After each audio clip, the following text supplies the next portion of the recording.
Hello students, চলে এসেছি তোমাদের সামনে আমার আজকের নতুন ভিডিও নিয়ে। আমার আজকের ভিডিওর বিষয় মূলত ICSE 2024 ছাত্রছাত্রীদের জন্য, অর্থাৎ তোমরা যারা 2024 সালে ICSE এক্সামে বসতে চলেছো তাদের জন্য।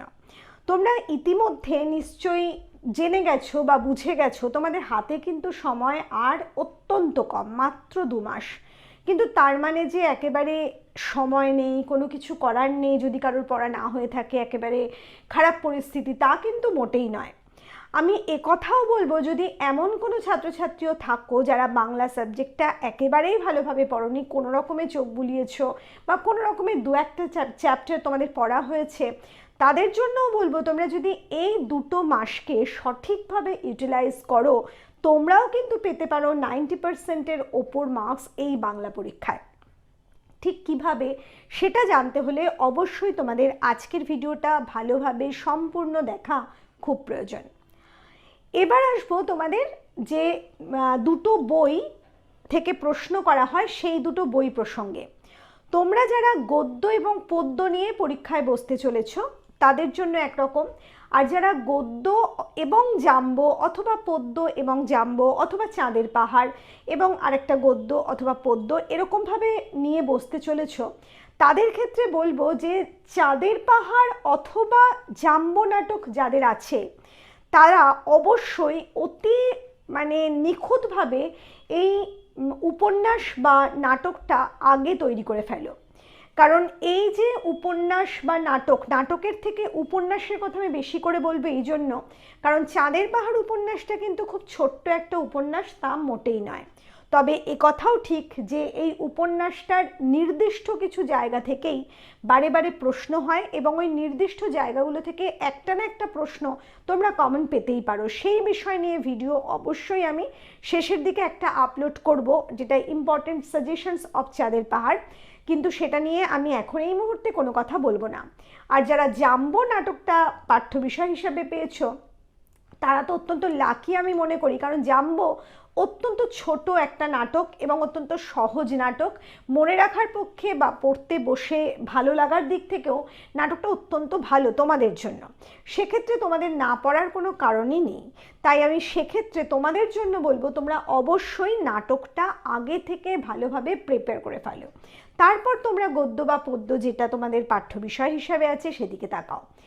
আর যারা গদ্য এবং পদ্য নিয়ে পড়ছো, তোমাদের নাটক বা উপন্যাস কিছু নেই, তাদের জন্য বলবো তোমাদের বেশিরভাগের ক্ষেত্রে আমি দেখি কবিতার ব্যাপারে কবিতার বিষয়ে একটা অ্যালার্জি আছে। তোমরা ভাবো কবিতা অত্যন্ত কঠিন বিষয়, সেটা আমি কেন পড়বো, সেটার থেকে গদ্যের থেকে আনসারটা বেশি করব।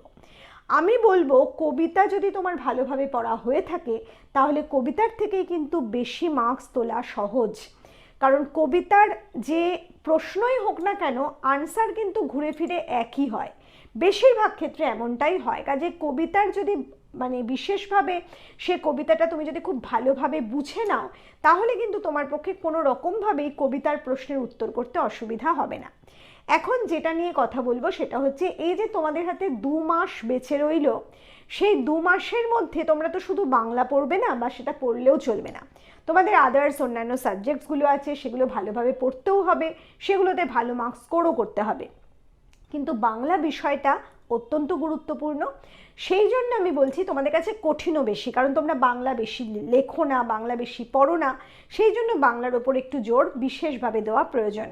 সেক্ষেত্রে বলবো এই যে 2 মাস, তোমরা 2 মাসের যদি সম্পূর্ণভাবে ধরো তাহলে 2 মাসের মধ্যে তোমরা 8টা সপ্তাহ কিন্তু একেবারে সলিড পাচ্ছ। হ্যাঁ, এখন তোমাদের স্কুল আছে, তোমাদের বিভিন্ন ক্লাস আছে, টিউশন ক্লাস এসব আছে, অন্যান্য সাবজেক্টস আছে, সব কিছু আমি মানছি, মেনেও তোমরা প্রথম যে কাজটা করবে এই 2 মাস প্রত্যেকটা চ্যাপ্টার, যদি ধরো চাঁদের পাহাড় বা জাম্বো থাকে সেক্ষেত্রে ওই চ্যাপ্টারগুলো ওই বিষয়গুলোর থেকেও একটা করে চ্যাপ্টার বা একটা করে পর্ব তোমরা বেছে নেবে, এবং কবিতা বা গল্প থেকেও যে কোনো একটা করে চ্যাপ্টার বেছে নেবে। বেছে নিয়ে প্রতিদিন নিয়ম করে ওই একটা করে চ্যাপ্টার আগে রিড করবে খুব ভালোভাবে। প্রত্যেক দিনের কাজ এটা। ধরো তোমার গদ্য 10টা গদ্যর মধ্যে 10টা গদ্য শেষ হয়ে গেল, এবার 10 দিনেই তো সেই গদ্য শেষ হয়ে গেল, এবার তুমি কি করবে? এরমভাবে পড়বেই না। আজকে যদি একটা গদ্য পড়ো কালকে একটা পদ্য পড়লে, কিংবা আজকে যদি গদ্য পড়ো কালকে চাঁদের পাহাড় পড়লে, এভাবে তোমরা পড়বে। তাহলে দেখবে তোমাদের এক সময় এটা শেষ হয়ে যাবে, এবং শেষ হয়ে যাওয়ার পর তোমরা আবার রিভিশনে আসবে একইভাবে। প্রত্যেক দিন নিয়ম করে একটা চ্যাপ্টার রিভিশন করা কিন্তু এমন কিছু কঠিন বিষয় একেবারেই নয়, এটা তোমরা নিয়ম করে করো। এবার বলবো, তোমরা যে কোনো এই যে 2 মাস পাচ্ছ, সেই 2 মাসের মধ্যে প্রথম মাসের যে কোনো 2 দিনকে বেছে নাও বাংলা ভালোভাবে তৈরি করে নেওয়ার জন্য, এবং বাংলা সেকশন বি এর জন্য বলছি। 2 দিন, প্রথম মাসের 2 দিন খুব ভালোভাবে বেছে নাও, যে কোনো দিন। সেদিনকে তোমরা আর কোনো সাবজেক্টস পড়বে না, শুধুমাত্র এই বাংলাটা পড়বে। সেক্ষেত্রে তোমরা কি করবে, ওই 2 দিনের কাজ আমি বলছি। যাদের গদ্য এবং পদ্য আছে তারা প্রথমেই 23তে যে চ্যাপ্টারগুলো এসে গেছে সেগুলোকে আগে বাদ দিয়ে দাও।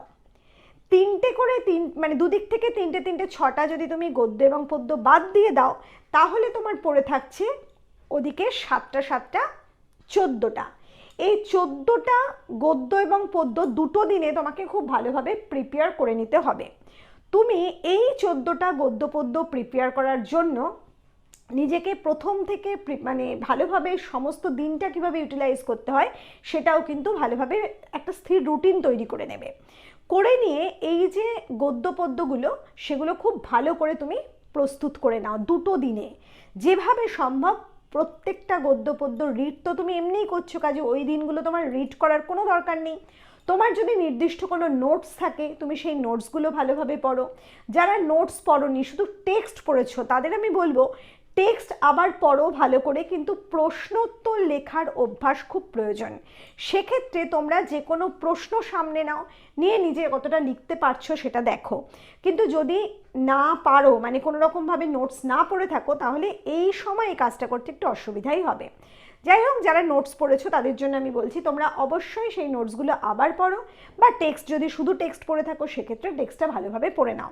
এভাবে 14টা তোমরা খুব ভালোভাবে 2 দিনে প্র্যাকটিস করে ফেলতে পারবে। এবার বলবো, এইভাবে 2 মাসে যদি 2 করে দিন বেছে নাও, তাহলে কিন্তু দেখবে অনায়াসে অনেকটা তোমাদের দখলে এসে গেছে, আর সেই সঙ্গে তোমরা রিডিং মানে রিড করার কাজটাও কিন্তু চালিয়ে যাচ্ছ। এটা গেল সেকশন বি এর কথা। আর সেকশন এর ক্ষেত্রে তোমরা যেটা করবে, আমার এই ভিডিওগুলোর মধ্যে দেখবে নির্দিষ্ট করে একটা ভিডিও বহুদিন আগে আমি করেছিলাম আইসিএসসি গ্রামারের ওপর, যেখানে কোন চ্যাপ্টারগুলোর ওপরে আমি বেশি জোর দিয়েছি, কোন কোন চ্যাপ্টার থেকে বেশি করে প্রশ্ন আসে, সেই চ্যাপ্টারগুলো তোমরা খুব ভালোভাবে খুঁটিয়ে তৈরি করো। আর আমিও স্থির করেছি যে এর মধ্যেই 2 মাসের মধ্যে তোমাদের জন্য গ্রামারের বেশ কিছু রিভিশন ভিডিও দেবো। কিন্তু হ্যাঁ, এমসিকিউ টাইপের প্রশ্ন আমি দেবো না, আমি এমনি নর্মাল ভিডিও করব যাতে তোমরা প্র্যাকটিসটা করে নিতে পারো। সেক্ষেত্রে তোমরা শুধুমাত্র আমার ভিডিওর সামনে বসবে, খাতা পেন খুলে নিয়ে বসবে, তোমরা সেগুলো প্র্যাকটিস করে যাবে। দেখবে ওইভাবে তোমরা যদি প্র্যাকটিস করো তাহলে তোমাদেরও অনেকটা হেল্প হয়ে গেছে। তাহলে সপ্তাহে একটা করে ভিডিও যদি বেরোয় গ্রামারের উপর, তাতেও কিন্তু তোমরা উপকৃত হবে। আর তোমাদের নিজস্ব যদি গ্রামার প্র্যাকটিস কিছু করা হয়ে থাকে, সেগুলো আবার রিভিশন করো। এই গ্রামারের জন্য সপ্তাহে 2 দিন নাও, কিন্তু সেই সপ্তাহে 2 দিন যেটা নিচ্ছ, সম্পূর্ণ সারাদিন ধরে গ্রামার করতে হবে তা একেবারেই নয়। 2 ঘন্টা করে সপ্তাহে 2 দিন গ্রামারটা প্র্যাকটিস করো, তাহলে দেখবে সেই গ্রামারটাও তোমাদের কিন্তু অনেকটা হাতের মুঠোয় চলে এসেছে। এবার বাকি রইল চিঠি এবং রচনা। চিঠি এবং রচনার ক্ষেত্রে আমি বলবো, ইতিমধ্যে আমার পিডিএফ নোটস বেরিয়ে গেছে। তোমরা যারা তোমাদের কাছে ভালো চিঠি মানে লিখতে পারো না ভালো, তারা অবশ্যই, আমি একেবারেই তোমাদের বলবো, আমার পিডিএফ নোটস তোমরা কিনে নাও। সেই পিডিএফ নোটসে আমি যে চিঠিগুলো দিয়েছি সেটা ভালোভাবে প্র্যাকটিস করো। তোমরা যদি এই চিঠিগুলো ভালোভাবে প্র্যাকটিস করো, তাহলে আমার বিশ্বাস তোমরা অবশ্যই সেই চিঠি পরীক্ষার সময় খুব ভালোভাবে লিখে আসতে সক্ষম হবে, সে যে কোনো ব্যাপারেই আসুক না কেন। আর কমন বিষয়ও পেয়ে যাওয়ার সম্ভাবনা খুব বেশি আছে। এরপর পড়ে রইল রচনা। রচনার পিডিএফ নোটসও কিন্তু ইতিমধ্যে আমি বের করেছি, সেই পিডিএফ নোটস তোমরা অবশ্যই পারচেস করবে আমি বলবো। কারণ রচনা, আমি আমার সাথে বাইরের রচনার যে পার্থক্য সেটা আগেও বলেছি আবারও বলছি, মূলত যে অন্যান্য রচনা বইগুলো আছে সেখানে রচনা অত্যন্ত ভারী গম্ভীর ভাষায় অনেক বড় করে থাকে। একটা রচনা বইয়ে 3 পাতা জুড়ে যখন রচনাটা থাকে সেটা যদি তোমরা লিখতে বসো তাহলে দেখবে সেই রচনা লেখার সময় অনেক বড় রচনা হয়ে গেছে, সেটা তোমরা লার্ন করতেও পারো না, লিখতেও পারো না, এবং এত গুরুগম্ভীর ভাষা সেখানে ব্যবহার করা হয় যার ফলে তোমাদের সেটা লার্ন করার পক্ষেও কিন্তু কঠিন হয়ে যায়। আর রচনার লার্নিংয়ের বিষয় নয়, এটা আমি আগেও বলেছি, এখনও বলছি, রচনা এমন একটা বিষয় যেটা 2-1বার পড়লেই ধাতস্থ হয়ে যায়। আর সেইভাবেই কিন্তু আমার রচনার পিডিএফ আমি তৈরি করেছি। তোমরা যদি মনে করো, কখনোই বাধ্যতামূলক নয়, সেই রচনার পিডিএফ তোমরা ক্রয় করতে পারো, কারণ আমার কাছে কিন্তু যথেষ্ট পজিটিভ রিমার্ক আছে। যারা আমার রচনার পিডিএফ নোটস কিনেছে তারা অনেকেই আমার কাছে বহুবার মেসেজ করে জানিয়েছে যে তারা অত্যন্ত উপকৃত। আমি বিশ্বাস করি সেই রচনা যদি তোমরা পারচেস করে নাও তোমরাও উপকৃত হবে, এবং রচনা যদি সেইভাবে তোমরা প্র্যাকটিস করো, সপ্তাহে 2টো করে বা সপ্তাহে 1টা করে রচনাও যদি বারে বারে পড়তে থাকো, তাহলেও দেখবো তোমাদের রচনার ওপর অনেকটা আয়ত্ত হয়ে গেছে, রচনাও তোমরা ভালোভাবে লিখতে পারছো। তাহলে পুরো বিষয়টা তোমাদের কাছে অনেক সহজ সরল হয়ে যাবে। আর সময় যেখানে অনেক কম, সেখানে আমি অবশ্যই বলবো তোমরা গত বছরের বিষয়গুলোকে বাদ দিয়েই পড়ো। গ্রামারের ক্ষেত্রে, রচনার ক্ষেত্রে বা লেটারের ক্ষেত্রে আমি বলছি না, তোমাদের সেকশন বি গদ্য পদ্য মানে টেক্সচুয়াল যে প্রশ্নগুলো আসে সেইগুলোর ক্ষেত্রে বলছি বাদ দিয়ে পড়তে পারো অবশ্যই। তোমরা যদি বাদ দিয়ে বাকি 7টা 14টা করো তাহলে তোমাদের কোনো অসুবিধা হবে না। যদি একটা রিপিট করাও হয় তাতেও তোমরা কিন্তু কোনো রকমভাবে অসুবিধায় পড়বে না। তবে হ্যাঁ, এই বাকি 7টা থেকে যদি আবার তোমরা সাজেশন করতে যাও তাহলে কিন্তু তোমরা বিপদে পড়লেও পড়তে পারো। আর আমার সাজেশনস ভিডিও খুব তাড়াতাড়ি বেরোবে, সেই ভিডিওর জন্য তোমরা অপেক্ষা করো। সেখানে আমি 7টা 14টা তো রাখবই, কিন্তু নাম্বারিং করে আমি প্রত্যেকবার কিছু ইম্পর্টেন্ট বলে দিই। সেই ইম্পর্টেন্ট যে গদ্য পদ্য বা বিষয়গুলো থাকবে সেগুলো অবশ্যই তোমরা ফলো করলে আমার বিশ্বাস তোমাদের বোর্ড এক্সাম অত্যন্ত ভালো হবে।